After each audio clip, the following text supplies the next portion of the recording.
this week's manga chapter of One Piece, Cracker has officially been defeated by Luffy and his Gear 4th powers. His ass has been smacked so hard that he has flown entirely across the entire Whole Cake Island, smacking right into Big Mom's court. So obviously, Cracker's defeat is a big turning point for this arc. Everyone is on red alert or high alert, as whatever the translation is, wherever you read it. And I think this is really awesome because we get to see these new characters. It's awesome in one hand and completely overwhelming in the other because we are getting introduced to so many characters in this arc. I've never gone to like the One Piece Wikipedia so often just to remember all these names before we start these reviews. It's also more confusing because the entire island, like everything already has like a face. Yes. And a distinctive personality. So there's literally like thousands of characters who are constantly in the background, but it just seems like Big Mom's army just is never ending. She seems to have just never ending children who constantly pop up in every single chapter. You get to see a couple of the ministers this week who are just ridiculous looking. They all seem to have their very own distinctive designs and even powers. There's Mont Dior, who is the minister of cheese. There's Galette, who is the mistress of butter. And then there's Opera, who is this giant cream man. Yeah, he's basically a dude who's made out of jizz. He doesn't... It's funny because all these characters that we're seeing all have very, very good, like, character design. That's one thing that I think Oda is really good at the writing of this series. But the one thing that now he has these, like theme, like candy food theme, he's really using it really well. And I think the ministers are another good example of that. But they pretty much freak out. Yeah. You know, Cracker shows up and they're like, whoa, this guy's super powerful and he just got defeated and now we only have 2 commanders left, which we have still not been introduced to, which I am very excited to see when they actually get to that and introduce those characters.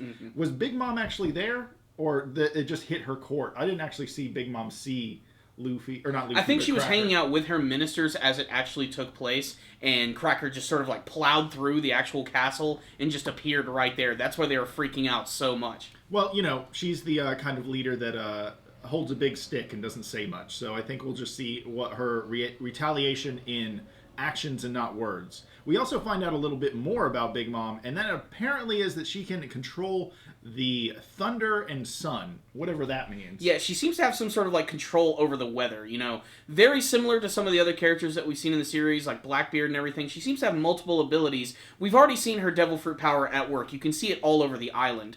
But now, apparently, she can control the weather with her left and right hand. And we've already got to see a small demonstration of this. The powers of Zeus and the powers of Prometheus, with Prometheus being the sun, Zeus being thunder, of course. So she can create these like massive thunder clouds and tornadoes to destroy all of her enemies. And so far, I'd be willing to say that she's one of the most powerful characters that we've seen in the series thus far. She's not a Yonko for just any reason. I mean, she's up there. I'd say top 5 most powerful characters, not just for the Devil Fruit, but the fact that she can control the weather. And this throws something really into whack for me, because the biggest theory that a lot of people have been trying to come up with is, what are dragons' powers? And they've always associated them with weather, like or the wind. And thunder and lightning kind of concepts. Yeah, it is kind of funny. So maybe it's not outside to actually think Dragon does have those powers, because he, if we see that Big Mom has them, there's obviously fruits that can do those things. Or maybe it's not a fruit at all, and it's some sort of special ability. Maybe it's hockey infused, maybe it's something we've never seen before. Maybe this is where Dragon actually learned his weather-based abilities, if that's actually what he uses. Or you could also say maybe she's using a Blackbeard type technique where you can have multiple devil fruits, and she has also acquired a second fruit. You know, maybe it's called the duality fruit. That's why she gets the sun and the moon. You know, like, I don't know, but there's a reason, because technically she would have like 3 powers. You know, sun, lightning, and that soul-sucking goo ability that she can do, you know? Well, we also just have to assume she's probably just physically strong as well. That's the one thing I was going to say. I think Big Mom is strong because of her powers and her empire. I actually don't know if she's very physically strong.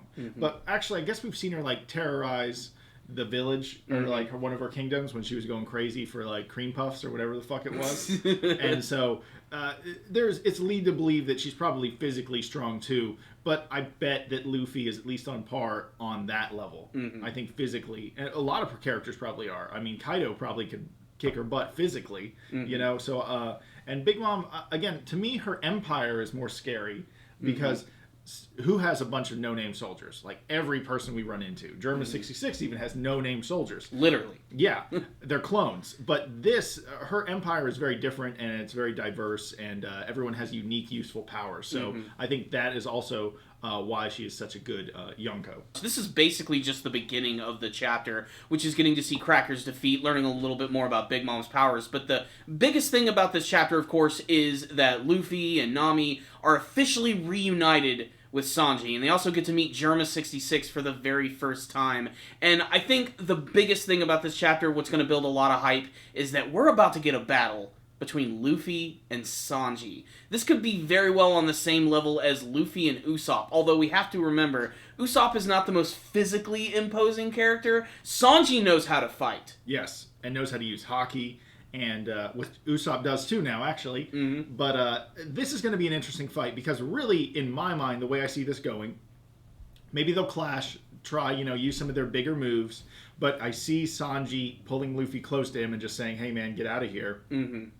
Of course, Luffy won't be hearing it. That's the real problem. Exactly. Even though Sanji doesn't want, his chef master to get hurt. He doesn't want, to lose his hands. He doesn't want, his group of friends to be terrorized by Germa 66. He's really doing this for them. But of course, Luffy will not accept that. So I'm sort of excited to see how this fight goes out, because at the end of the day, this is going to be two very different ideologies going against each other.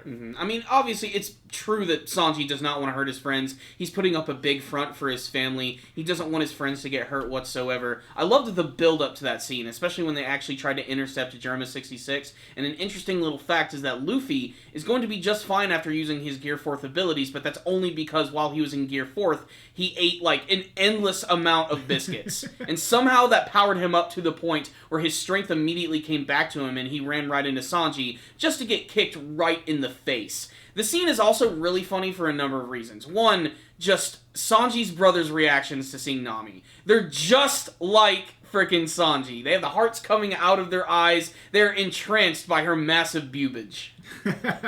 And also something to note that the sister, not entranced by the massive boobage, but she also was just sort of dead to the whole thing about Sanji kicking his friend in the face. Wouldn't that have been really cool, though, if she reacted just like them? That's some Game of Thrones shit right there. Yeah, it is. So the real thing that I'm trying to bring it back to is that she knows Luffy, she knows Sanji, and probably to her this sucks to see the whole thing go down. And then the chapter ends with Luffy having a boot print in his face. Yeah. And that's kind of how it As ends. both Sanji and Luffy get prepared to fight, which they may fight, they may pull Sanji away and force some of the other members of Germa 66 to go up against Luffy. Luffy, Nami, and the giant freaking tree might have to make an escape.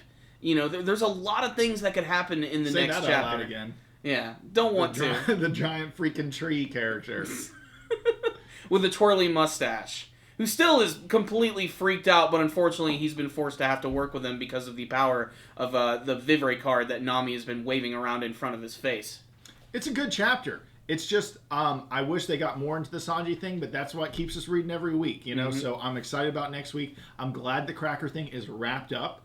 I'm curious. I think this arc just hit hyperdrive. Yeah. Because now that everyone knows Luffy is here, everyone knows the Straw Hat Pirates are here. Some of them are trapped. Some of them, are hiding. Was it Brooke and the lion character, which are in hiding? Yeah, they're still hiding. And then you also have Chopper and Carrot, who are still running away from Brule in the mirror world. And they actually talk to Nami for a little bit in this chapter, but the glass ends up shattering in her hand, so presumably that mirror was destroyed. I really can't wait to see how they're going to escape from this and how they're actually going to eventually defeat Brule, especially because I'm a really big fan of the character of Carrot. Ever since they started the Zoe arc in the anime, I've started to love her character even more, so I want to see more of her and Chopper in action. I also think these characters are going to have to outsmart their way out of this instead of brute force their way out of it, so I'm excited to see that whole thing play out.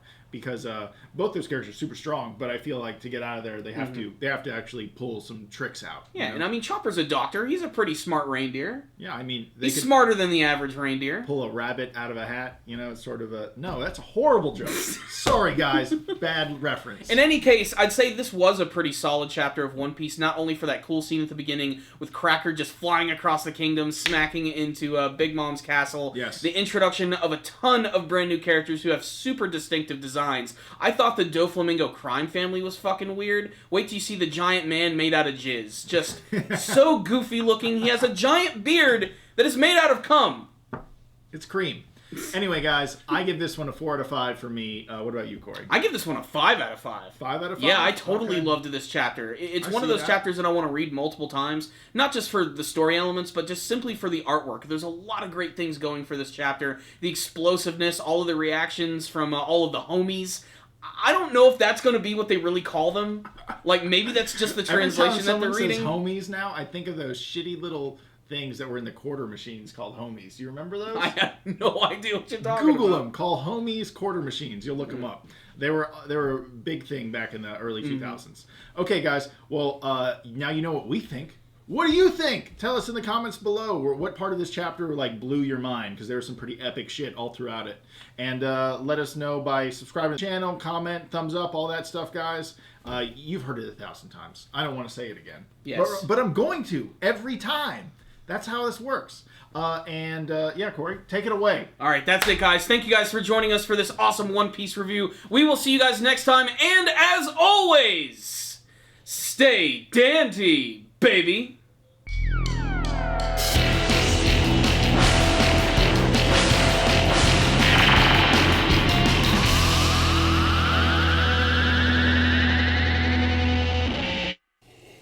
This coffee motherfucker over here.